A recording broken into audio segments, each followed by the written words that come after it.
We interrupt our programming to bring you the following special report. The Ryan Report. Whatever opinion they had ain't gonna change nothing I'm doing. What was the story he told? Because I was there. It's time for the Ryan Report. It's like Jay-Z, all eyes on us. On the People Station, V103. 8:41 right now. It is the Ryan Kevin Morning Show with Wanda Smith on the People Station video V103. Talking about videos. I know you said, is this still my favorite video? No, I'm on the Usher video now, Kiss Her. Okay, you know what video just crossed 100 million views? What? Iggy's Fancy. Oh, nice. I like that song. 100 million views. Good for her. A lot of views. I like that. Now, you know, we always talk about videos and some favorite videos. Yeah. You know my all-time favorite. Everybody knows know. that. Okay, remember the time. Yeah. But Aaliyah made some great videos. She really did. And, you know, her life is now about to be put on the small screen, and everybody's not happy with that.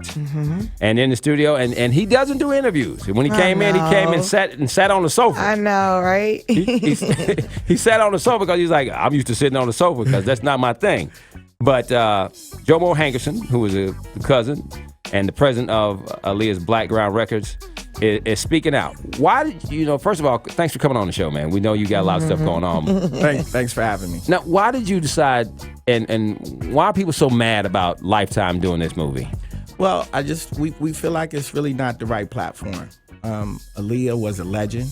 She was a hugely influential artist on our culture. Right. You still see it. Drake talks about how much influence she had.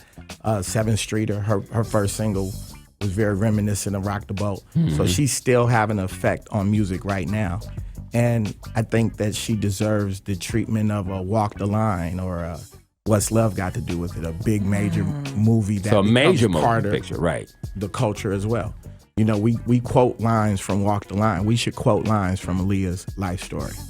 And so when you guys heard about this picture, like, how did you hear about it? It was like a Hollywood report? We saw the press release like a lot of people did. You know, me and at Blackground, we released all of Aaliyah's albums. And so we control the masters for the entire catalog. So when we saw the movie coming, no one had come to us for any music. And then we found out that they were recutting 4 songs that they did a deal with the publishing companies on. So, you know, to me, that's like crazy. Somebody else hold on, okay, because I'm confused, and I've been over. Okay, recutting. How do they do? How does that work? Well, we control the actual master, so that's the song with Aaliyah on it. Right. But on our publishing company, also Static wrote a lot of the songs, and he was one of our writers. So we also control a lot of the publishing, but not all of it. Right. The Timbaland and Missy stuff, Warner Chappell controls that. So they were able to kind of do a deal saying they were doing something for Lifetime to license the records for that, and that's how they're able to recut those records. All right, we're going to come back, and we're going to ask you about people trying to use verses and putting that on songs and your feelings about that, and some other stuff that's coming up, all right? 8:45 right now. We got more coming up. 9:12 right now, streaming live at watchv3.com. In the studio, we have Jomo Hankerson, family member for Aaliyah and president of Blackground Records. Has not done an interview in 14 years. Wow. That's how serious he is about this picture being made. I know. Okay. But you know what, Jomo, the question that keeps coming up and what's making all of the rounds is this whole relationship with R. Kelly. And you said it off air that, you know, you managed R. Kelly with your company for how many years? 14. For 14 years. And obviously Lifetime is using this to help pre-promote this movie. Yeah. How do you explain all of this controversy? Because you said when Aaliyah was on top of the world and then this happened, did they get married? Well, I'll let that come out in the movie. It won't be in this movie, but it'll come out eventually one day. 14 years. Wow. 14 years. And you've never done this. I remember talking about it on the radio. You know what it is, Ryan? It is not my place or the forum for me to really get into that. Okay. So that's why I just beg off that. Why was it such a big deal, you think, for the public? Because even nowadays, it's still controversial. Yeah. We think about that. That's like one of the things we think about when we think of her. Yeah, absolutely. It was at the time, she was huge, he was huge. Right. You had Biggie, The business. and Faith were together. Right. It was a lot of things going on like that in the business at that time. So I think it was just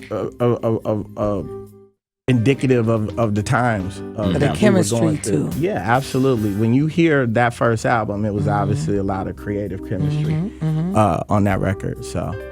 I mean, but when people go back and they start, What was surprising to me is really how after it all came out, it was really kind of like Aaliyah got villainized somehow. yeah, she got blamed. That's true. Yeah, and that's right. the part that I never understood. That was really the biggest part that I never understood, and that's what made the transition to the second album very difficult. We were coming off of a multi-platinum debut album, and except for a few relationships with Jermaine Dupri and Puffy, it was hard for us to get producers. So do you on think the y'all second like record. had been blackballed once people started? It felt like it. That's what it felt like, and never understood that. She was 16 at the time. 16, 17 at the time we were cutting that second album, and I just People didn't were understand why they were upset with Baby Girl. Wow. I remember that. But when you say like when y'all are going out and trying to do the second album, were people like not taking the calls? Yeah, it was not taking the calls, begging off of producing, even demoing. It was tough to get name guys to get in the studio, because the first question was, well, is R. Kelly going to do something on the record? And when we would go no, it was like, okay, well, we'll hit you back. So why did they want R. Kelly to be Right, on that's it? what I was gonna say. Maybe to juice up their publishing. Maybe they felt like it wasn't going to be much of a project if he wasn't crafting the material. And the impact, I mean, that she was having, with the movies and the style trend she was setting with the brief showing and the Yeah. baggy. I mean, she was a style setter and a trend setter too. Trendsetter, absolutely. She was the litmus test that you look for in a female artist.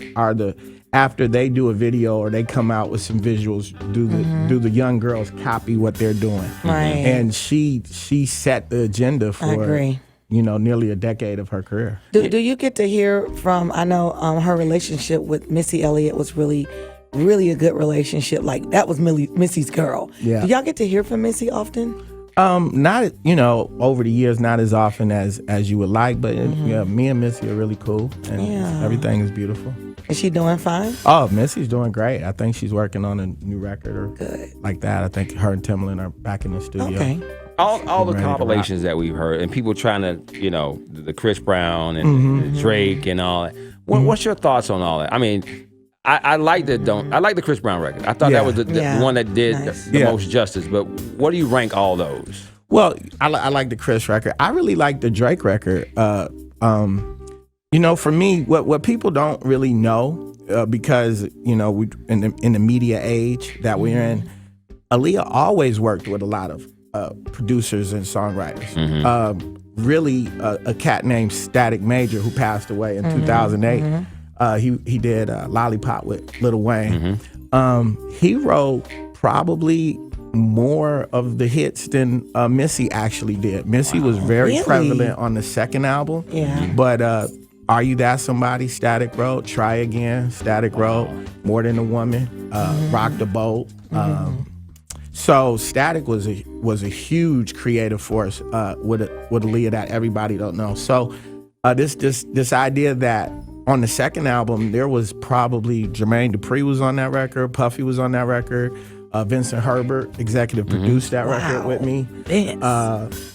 So Aaliyah always worked with a lot of producers and collaborators. We got to go to break. Missy and Timbaland just got the headlines. I'll just ask you a couple of things before we go to break and let you go. Do you think that you guys would try to do your own film? Is it in the works to try to raise the capital to bring it to a major studio and produce it? And if so, how do you think that would happen and how soon? Well, obviously, if we hadn't done that to this point because we didn't get the high sign from Rashad and Diane to do something like that yet. And for people who don't know, tell them. That's my aunt and my cousin. So that's why we hadn't already done That's Aaliyah's mother. Yes. And brother. Right. So the reason why we hadn't done something is because we hadn't had that conversation with them. Okay. This Lifetime thing kind of came out of the blue, and we saw it when the press release was released, like everybody else did. I think going forward, we would definitely have that conversation because I do think that, notwithstanding whatever they do, I know there's going to be things that they don't cover because they just don't have the knowledge to cover it. And Zendaya, who's been on the show, who's a sweet girl, is getting a lot of backlash from people. Yeah, No. What do you think about her being in this part? And if not her, who do you think would be the most likely person you say, okay, now I could see her playing Aaliyah? First of all, Aaliyah went through a similar situation after the R. Kelly thing. So I hate to see a young woman go through the kind of backlash that she's getting out there. It's not, she's trying to get a job and work. It's not her. Right. Our problem is with Lifetime and the way they did the project. And again, like I said at the beginning, the platform. I just think this needs to be in theaters. This needs to be a Who would you choose if you could choose someone? I would love to get Zoe Saldana. I can't ever say her name, but I think she could pull off the acting part, and she's obviously gorgeous and beautiful. My one problem with what Lifetime is doing musically is that they're actually having the young lady recut Aaliyah's vocals.